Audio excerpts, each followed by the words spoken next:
We learned recently MLB is trying to be one of the first sports back following the coronavirus pandemic. Now, while we don't know what day, week, month that may be that MLB returns, we want to talk about what a shortened season might look like specifically for the Philadelphia Phillies. And for that, I need to bring in CBS Philly sports director Don Bell. How's it going, Don? It's going great. It's going great. I would love to see some sports sometime soon, but I'm not sure if that's going to happen. Not sure if that's going to happen, and not sure what it's going to look like when it does happen. What happens when you do TV Skype?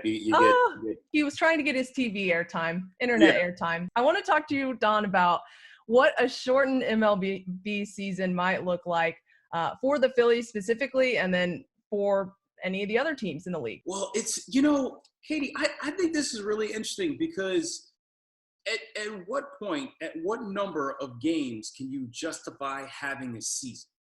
You know what I mean? I remember when the NBA had the lockout season, whatever it was, and they played 50 games, 50 out of 82. And it was just enough for it to be a legitimate season. And I wonder what that number is for baseball. What is it, 100 games? Is it 81? I don't know what that number is. I do know that they have a real big problem with trying to figure that out because I know, we're hearing sources identify players who are saying that they're willing to play double headers, multiple double headers a week to make up the time.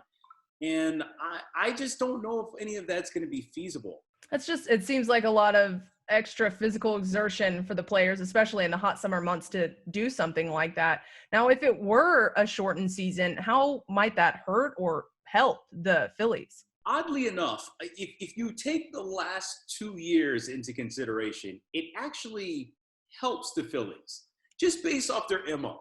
Over the last 2 seasons, they've actually jumped out fast starts, looking good early, shares of first place, being in first place. And really what they've done over the last 2 seasons under Gabe Kapler is they have struggled in September and they have completely fallen apart. They have collapsed. In fact, those collapses cost Gabe Kapler his job. Now we have Joe Girardi. And listen, if you're just following the history here, it should help the Phillies. That way they can start off fast in a shortened season and maybe finally get to the playoffs for the first time since the early 2010s. And we'll see how all this pans out. I mean, there seem to be reports on top of reports about contingency plans for the MLB right now. Still, all of it is up in the air. MLB isn't confirming any sort of start date at this time, just following the CDC guidelines. Don, thank you so much for speaking with me today. I appreciate it. For all things Philadelphia Phillies news, all of that, make sure you head over to cbsphilly.com. Katie Johnston for CBS Philly.